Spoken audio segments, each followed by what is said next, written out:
Hello, this is Lance from the Crawlspace Media Network. I really hope you're enjoying one of our fine programs right now. While I have your ear, I want to tell you about another quality show on the network. It's called Pi Rational Stories, and it's our first fictional podcast.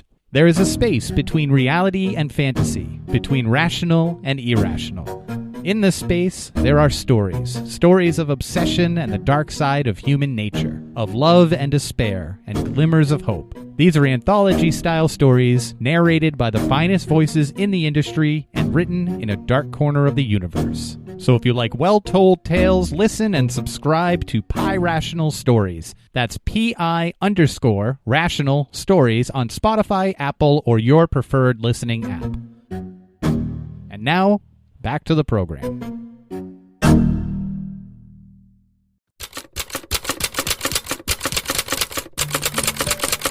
You're listening to the Mind Over Murder podcast.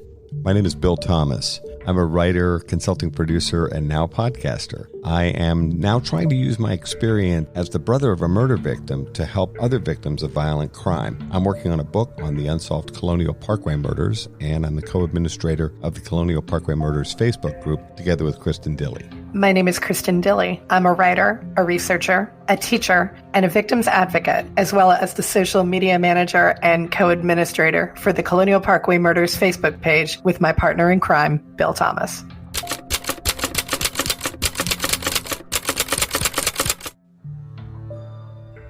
Welcome to Mind Over Murder. I'm Kristin Dilley. That makes me Bill Thomas. And we are so thrilled to start this episode by bringing you the news that Durham Jane Doe has been fully funded for DNA testing at Othram Labs. With the help of our listeners, $2,500 toward DNA testing was raised in the case of Durham Jane Doe, and Durham PD ultimately matched those funds so that now she is fully funded and testing can move forward in her case. Very exciting. Typical turnaround is 8 to 12 weeks at Othram. Remember, they're doing this incredible full genome sequencing, which they're calling forensic grade genome sequencing, which is literally the best DNA testing in the country now. It does take some time, but hopefully we might have results maybe before the end of the year. Sounds good. We will look forward to giving you all an update on that when those results do come in. And speaking of our friends at Othram Labs, they've just announced that they're working on another case that we've followed for a number of years, and that is the disappearance of Brianna Maitland in 2004 in Vermont. So the Vermont State Police have selected Othram to do advanced forensic testing in the disappearance and likely homicide of Brianna Maitland. She was a beautiful 17-year-old girl who disappeared back in 2004. Her car was found abandoned about a mile from where her place of employment was. She worked at an inn. There have been a lot of rumors about this case over the years. Brianna disappeared. Obviously, they looked at guys she had dated, and they looked at her fellow employees at the Black Lantern Inn. The car was found abandoned next to a barn, parked in a very odd configuration. This is a full-size Oldsmobile, kind of old-school big four-door sedan, which my guess is she may have acquired from mom and dad. Her parents have been devastated by this loss and have been pushing very hard for a number of years. Her father, Bruce Maitland, is an incredible advocate for missing and murdered people and actually established the organization Private Investigations for the Missing. An incredibly impressive guy, and her parents are desperate for information here. We're very excited that Vermont State Police have selected Othram, and these tests hopefully will be conducted shortly. This is again a situation where you can make a financial contribution at DNAsolves.com. That's their website. And also that will give you directions on how you can contribute your DNA data to DNAsolves.com, which is used exclusively by law enforcement and for no other purpose. The whole thing is completely free. And this would be in addition to, hopefully, all of us sharing our DNA on the jedmatch.com website as well as DNAsolves.com. This allows law enforcement to search, and this is how these cases are being solved through the use of forensic genealogy. We look forward to digging into the Brianna Maitland case in future episodes. In the meantime, please enjoy this episode with retired Detective Thomas Holsinger from Henrico Police Department. Thank you for listening to Mind Over Murder. We'll see you next time.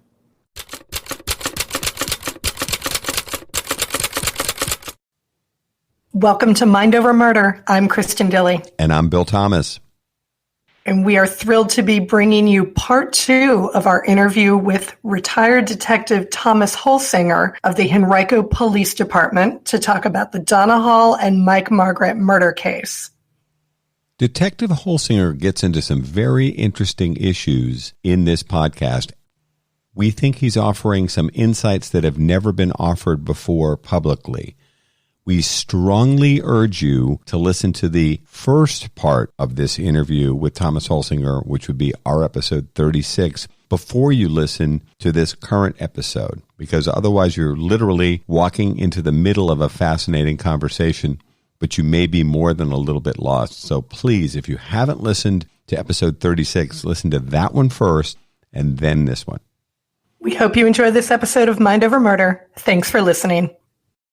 We have a lot of people, both on our Facebook page for Colonial Parkway Murders and on the Donna Hall Mike Margaret Facebook page, who posit that there is a connection between our cases. Did you hear that theory when you came on board, and what do you think of it? No, I didn't hear it initially, but later on I did hear that theory. I knew a little bit about the Colonial Parkway murders. I really hadn't dived too much into it, but I knew a little bit about it. I'm glad you brought that up, because with Donna and Mike, it's always been robbery was the motive.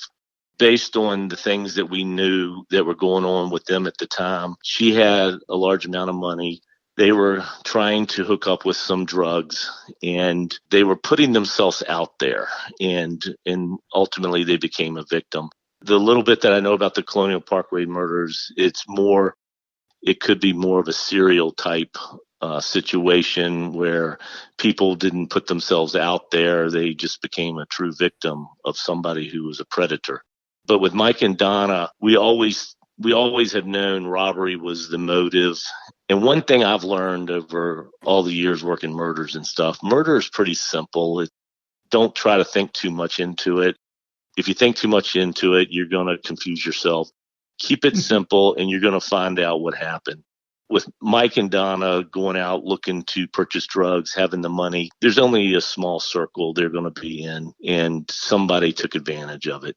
It's no secret that both Mike and Donna had a lot of Benadryl in their system, probably like 6 times, I think it was, or something. And so whoever it was able to take advantage of them.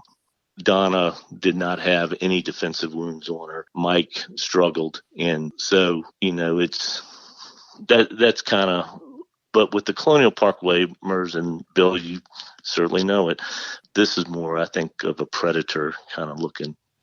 There was never any sign of the money. We're talking about thousands and thousands of dollars that Donna and Mike had on them that evening. Yes, no, the money was gone. They had the money earlier in the night. One of the things we probably didn't talk to you too much about earlier was, you had two kids from 2 different high schools, and they both had their own set of friends. And on that Friday night when they were together, the first part of that night, they were all with Mike's friends, which would be the Tucker High School group. And then they left that group, and you would think that they went to see Donna's friends, which they were going to do. So you had the Freeman High School group that they probably were going to see. And one of the things I learned from this case initially, which I had no idea about, was, you would have thought, I always thought that maybe Mike was the one who was dealing more drugs than Donna, and Donna just happened to be at the wrong place at the wrong time. Well, it's quite the opposite. It's actually Donna was the one doing more of the transaction stuff, and probably Mike was at the wrong place at the wrong time. So Donna was the one who put herself out there in terms of making a potential drug deal and that kind of thing. Yes. And this idea we've talked about, this whole connection to the Grateful Dead and that sort of thing, is that a possibility? I mean, there was talk about Donna and Mike going on the road with the Grateful Dead, which many young people did back then, and that maybe the purchase and sale of these drugs was to further that plan? Does that make any sense? It's a possibility. Back then the Grateful Dead was certainly followed pretty heavily by people using drugs, so it all kind of went hand in hand. I will say that Mike had just started a job with Dominion. I don't know if it was called VEPCO then, Dominion Power or so forth. Right. And that was a pretty good job. He landed a job with them, and that's one of those jobs you land and you spend your whole career in, and you have a nice retirement. And I would imagine that I know that his good friend Ronnie had certainly hooked him up with that job and so forth. So I don't know if Mike would have sacrificed that job to go follow the dead. Right. So that could have been wishful thinking on Donna's part or other people's. Right. And that could be completely possible with Donna. I think she was kind of a wild child. Yeah, we've heard free spirit and expressions like that. That was very much part of the culture 36 years ago. Yes. And then, when Jim Dort was doing some of his interviews, some of the people he wanted to interview that were in these drug circles took off and did follow the dead. And some of their family members had enough resources that they could go out on the road and follow them for months at end. And they had to track down those people that were on the road. Donna and Mike were not from the kind of families that would have underwritten a summer-fall tour following the Grateful Dead. Am I correct? Mike's family, no. Mike came from a pretty stable family and so forth. Donna, her family was pretty dysfunctional. So even Mike's new job might have precluded him going away for weeks at a time. I would say that. For being right out of high school and landing a job with Virginia Power back in that day was probably a pretty good accomplishment. And he had some friends there that had fathers there that had actually pulled strings probably to get him in there. I don't see Mike packing up and leaving such a good job to do that. But you never know with kids.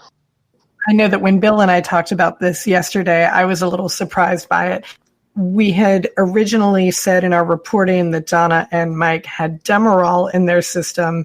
You said that it was Benadryl in their system. Can you discuss that a little bit? Yeah, you're right, and I was wrong. Now that you brought it up, I said Benadryl, but it was actually Demerol that was in their system. Oh, okay. Okay, got it. Regarding Demerol, where would someone get Demerol in 1984? The Demerol, that was another aspect of the case. Back in the 80s, you had a lot of mom and pop pharmacies that were around the west end of Henrico. There's sketchy things going on with a lot of these mom and pop pharmacies. And then you had some of these people working in the pharmacies. Nowadays pharmacies are a lot more managed closely, and, you have pharmacy techs that are trained. There's different things where back in the day, I think it was kind of loose and free. Mm-hmm. Some of the local pharmacies had actually been penalized for lack of controls is what we understand. Yeah, that's kind of happened through the years where some of these mom and pop pharmacies were caught doing things they shouldn't have been doing through DEA regulations and different things, investigations. And so again, talking to a bunch of people, some of these people were working in those pharmacies. So there were thefts and drug dealing, in some cases, illegal behavior actually through these smaller mom and pop pharmacies? Yes. Wow. And my understanding was Demerol was not that hard to get your hand on back then. I know we had been curious about, we know what it's used for, surgically, it's like a narcotic, but we weren't sure how you would use it recreationally. Was it a party drug? Was it like, what would it have been used for and who would have been using it? Can you shed light on any of that? Not really. I didn't know, back in the 80s what form it came in. I don't know if it came in a liquid or a pill or both. I just knew that in certain areas over there in Henrico, you could get hold of that kind of stuff. And a lot of A lot of it also was delivered. There was a lot of deliveries of drugs and so forth to the elderly, and just talking with people and stuff that, if they were getting 100 pills or they were getting 90 pills or something like that, they never knew if 4 or 5 came up missing. Right. Okay, that makes sense. Where your local delivery driver was skimming a few pills off the top. And if he had, 10 or 20 people he was delivering to at night and they were all in their 80s or 90s, they never knew, and he walked away with a handful. Mm-hmm. Now, the potential drug deal that Donna and Mike might have been involved in, the thinking was that might have been a cocaine deal. Is that correct? That's my understanding as well. And we're talking about she might have had as much as $5,000 on her that evening? That's correct. As we've talked about, that's a lot of money now, and it was really a lot of money back then to be... Oh, sure. In 1984, with an 18-year-old or 19-year-old having that much money and looking to buy drugs, first of all, you got to find somebody who had that much back then. So you're moving up the distribution ladder.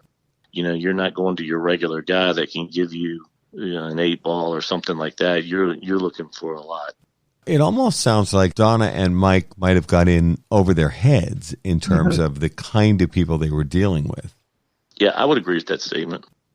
So you mentioned in the last podcast episode, Eric English, the new Henrico Police Department chief.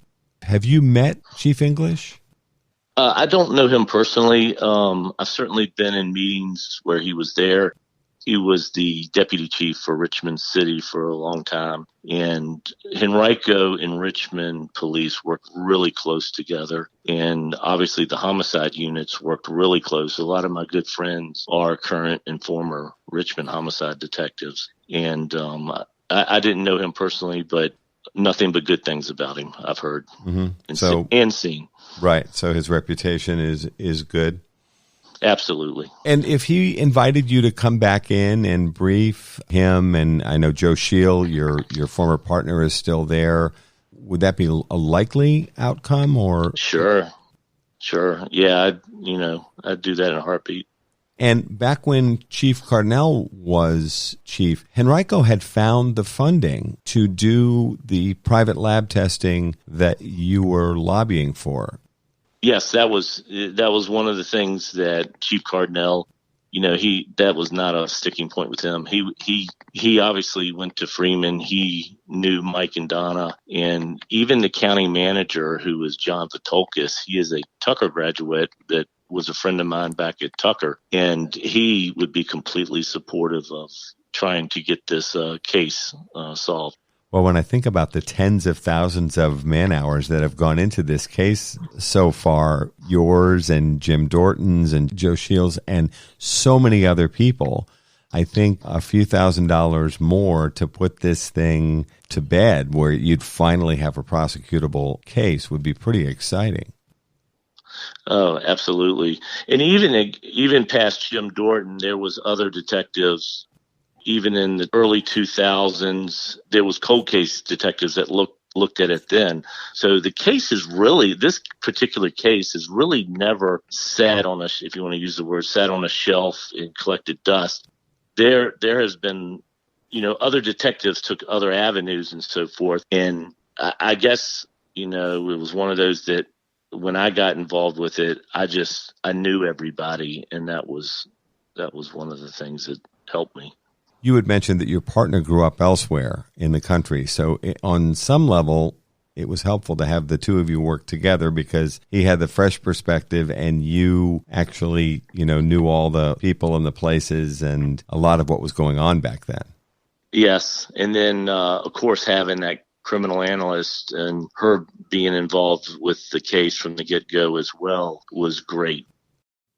You're listening to Mind Over Murder. We'll be right back after this word from our sponsors.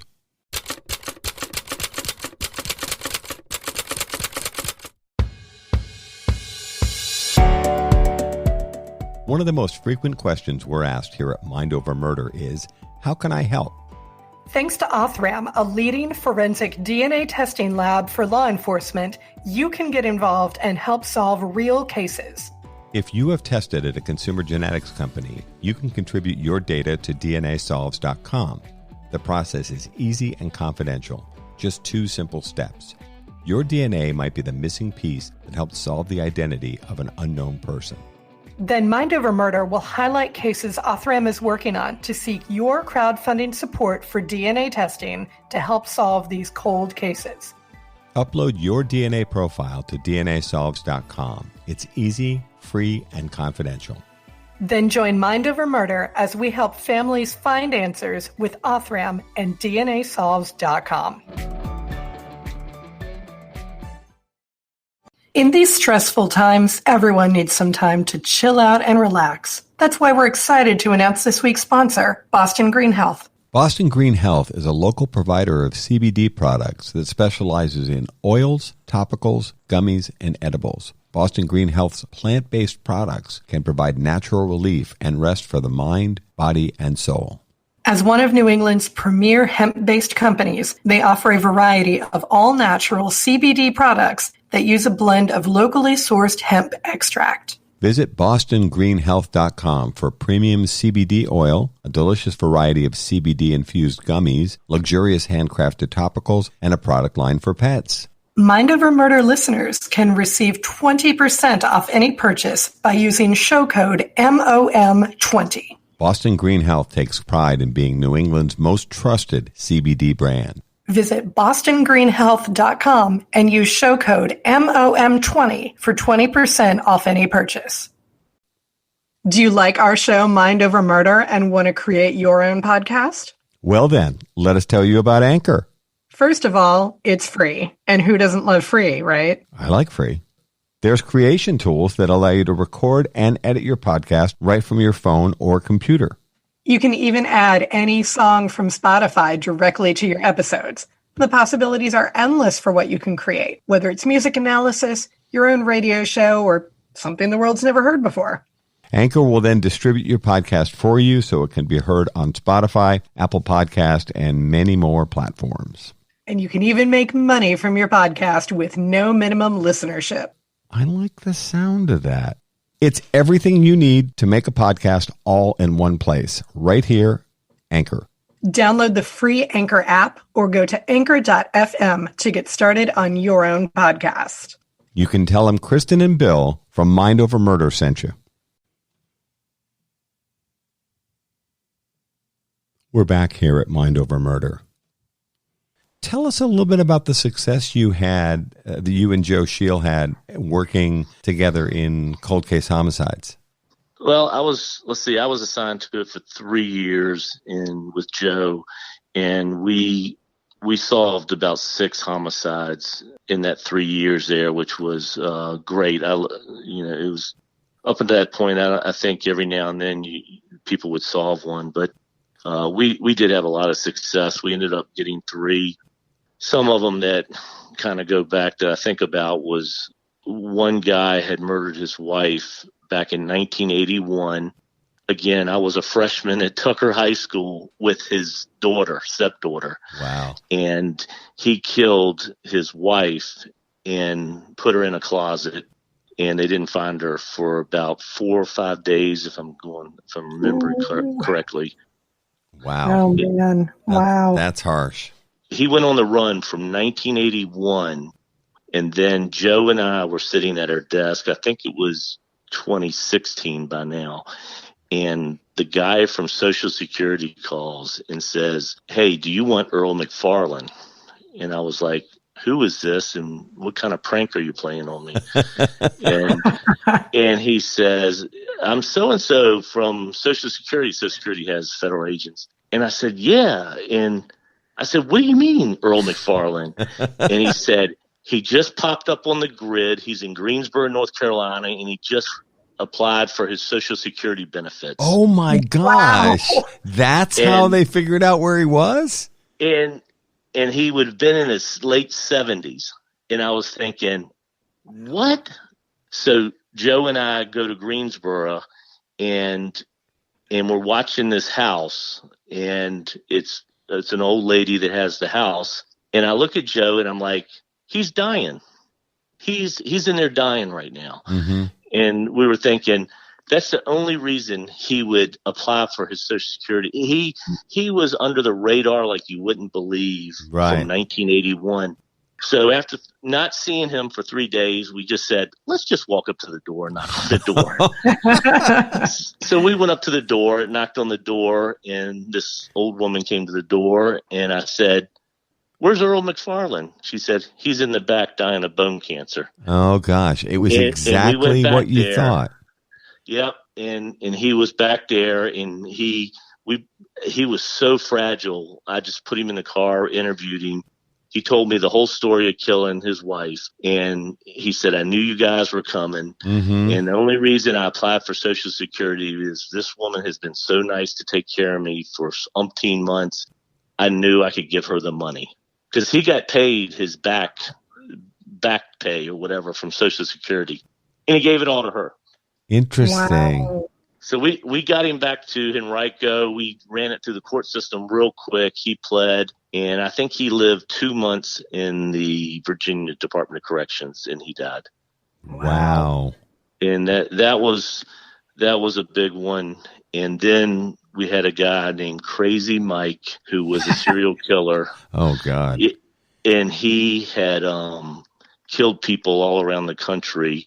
We had a murder on our train yard, and it was unsolved. And when the detectives interviewed him in California, he confessed to killing a guy in Richmond on the train yard. Mm-hmm. Henrico flew out there and interviewed him, and he certainly had details that were only known to the killer. Right. And so brought him back, and he pled. He's doing life. And that's one of those things where, was he known to this man that he killed, or? No, there are people that just ride the rails. Mm-hmm. And I've actually had a couple homicides down on the rail yard, and he was never on our radar. We did have an odd thing. We did have a cardboard box that they were living out of down there that he had scribbled his initials and his nickname all over, Crazy Mike. And so we did have all that, but we didn't know who that was. Mm-hmm. But, the detectives in California did a great job in interviewing him and having him talk about that. So, what does that feel like to close out cases that have stretched on for 30, close to 40 years? What does that feel like to finally put all that together? It's a great feeling. And you get to know the family members, and they actually become like part of your family. And it's a great feeling to come to a conclusion with that.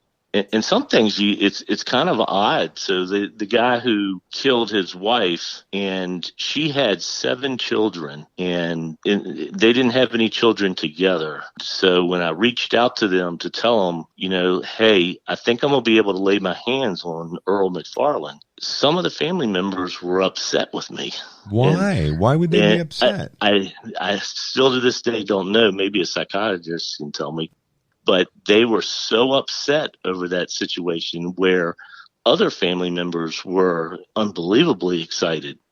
Yeah, and even till the point when we went to trial, some family members wouldn't even talk to me.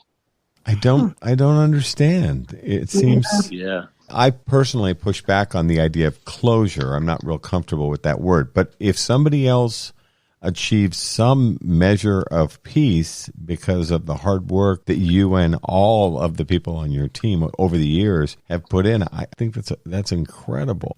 I'm lost as to why they'd be upset.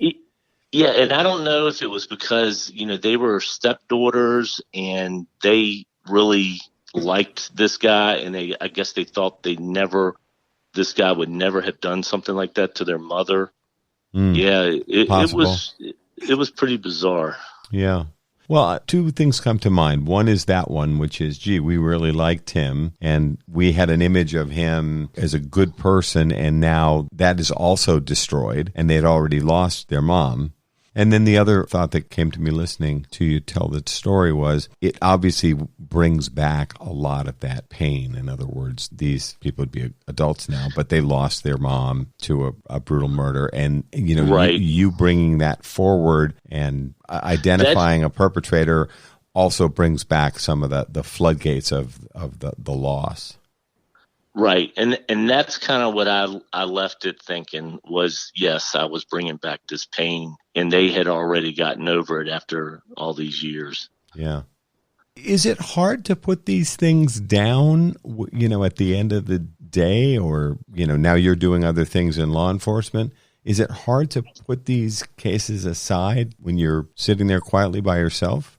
During the day, the days go different. Like I said, some days I got involved, take Mike and Donna's case. I would get involved with talking to people and finding different routes to go into. And before I knew it, it was 9:00 at night, and I hadn't eaten or anything. And I was kind of like, oh my God, I got to go eat something. Yes, it was kind of hard to put something like that.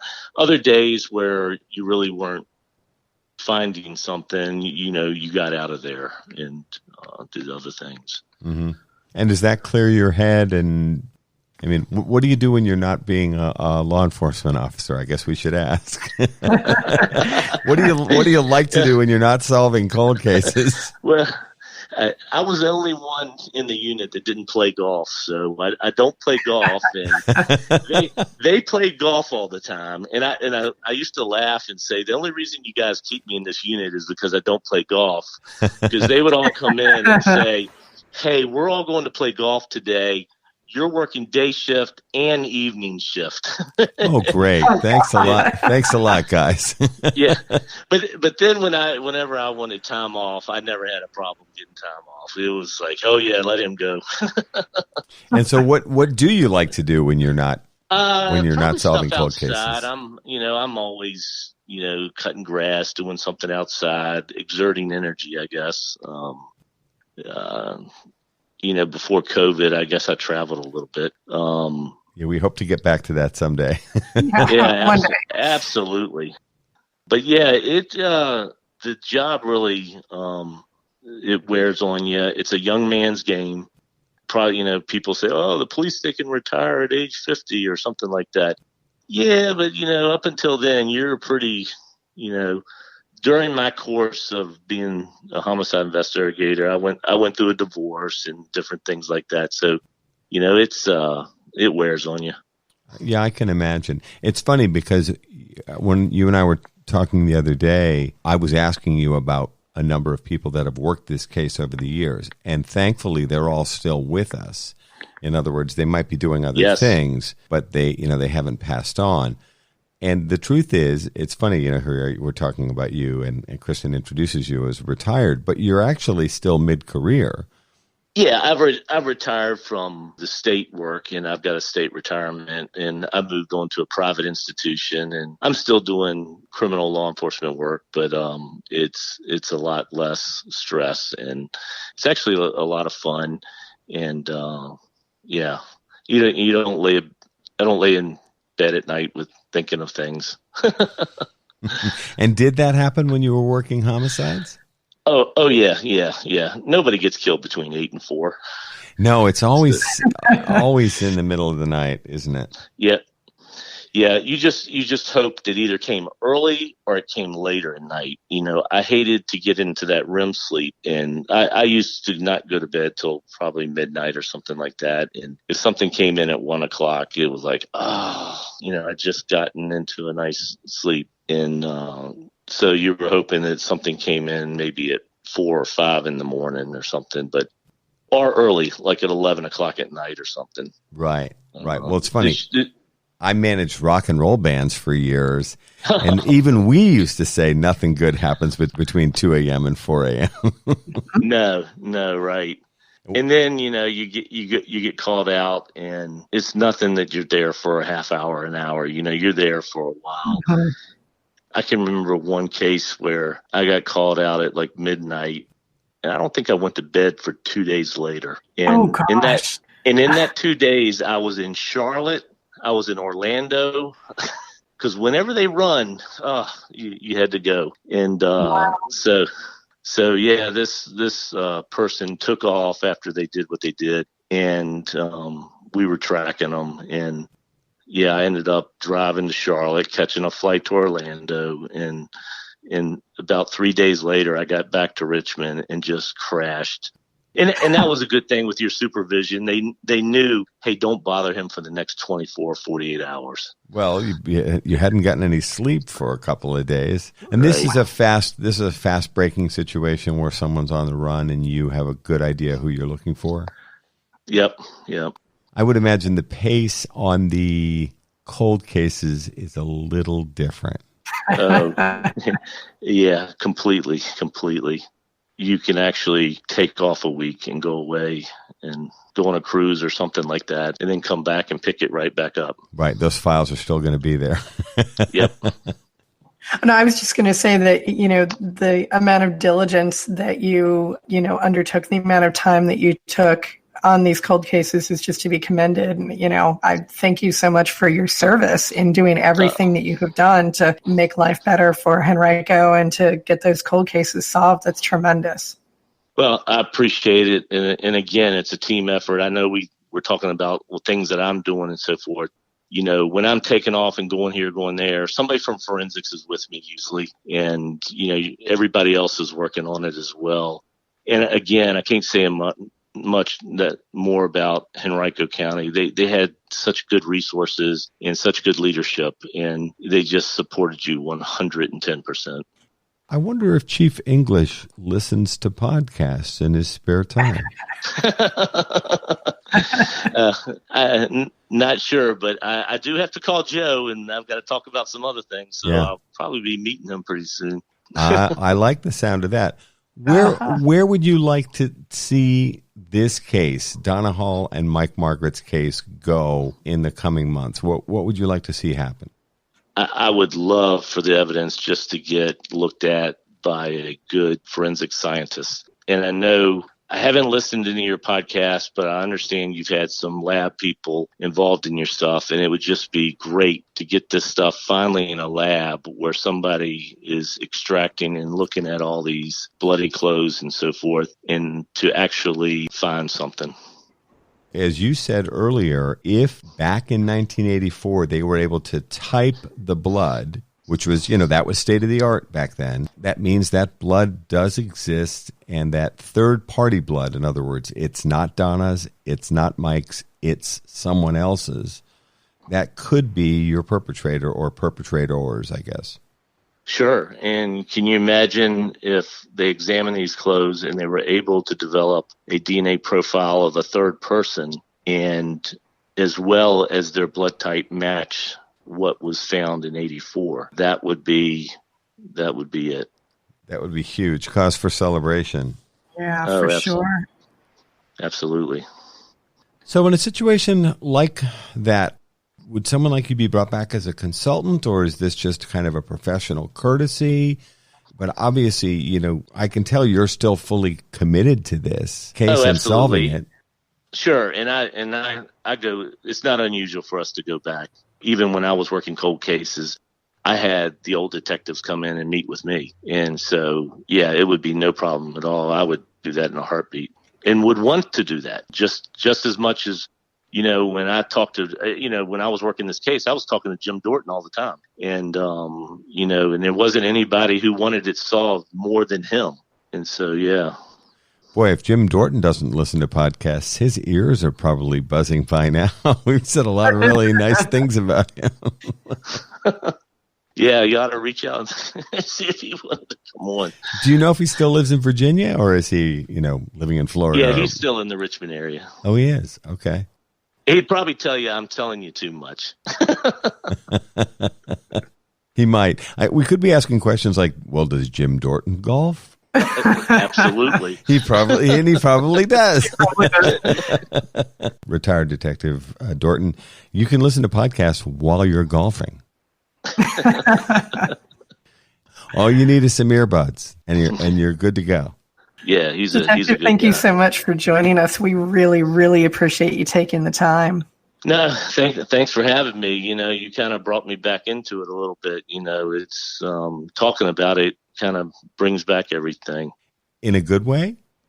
Yeah. Oh, yeah. Yeah. And I'm, hopefully something will happen. Like I said, I was trying two avenues, one with the Facebook page and the interviews, The other one was the forensics. And if we could just get that forensics done, I would, I certainly would hope that there's something on there, but just the accomplishment of having it done, if nothing was there, you could look at Scott Margaret and his sister and just say, we didn't find anything. But in my professional opinion, something's on there.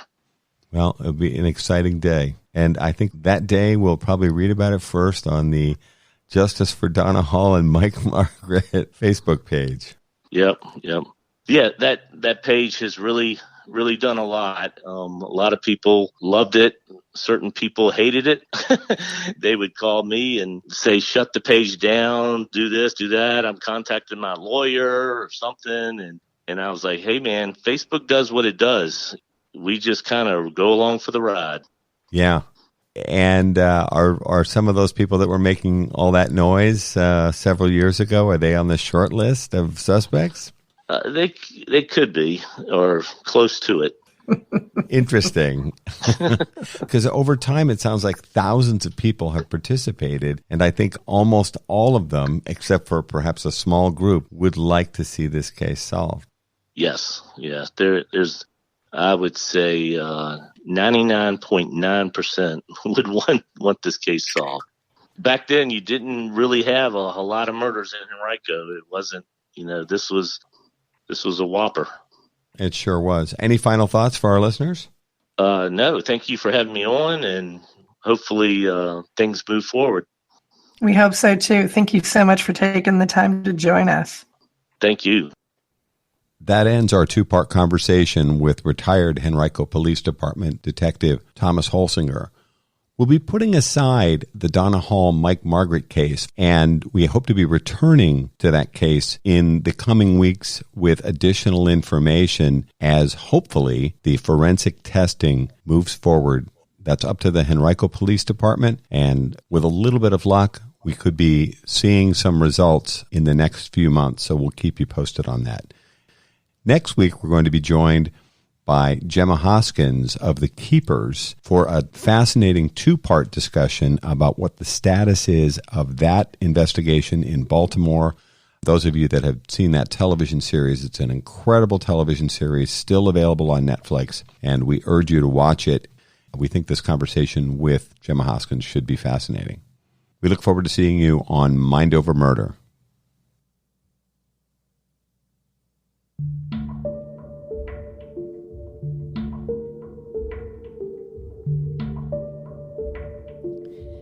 Mind Over Murder is a production of Absolute Zero and Another Dog Productions. Our executive producers are Bill Thomas and Kristin Dilley. Our logo art is by Pamela Arnois. Our theme music is by Kevin MacLeod. Mind Over Murder is distributed in partnership with Crawlspace Media. You can follow us on Facebook, Twitter, or Instagram. You can also follow our page on the Colonial Parkway Murders on Facebook. And finally, you can follow Bill Thomas on Twitter at BillThomas56. Thank you for listening to Mind Over Murder.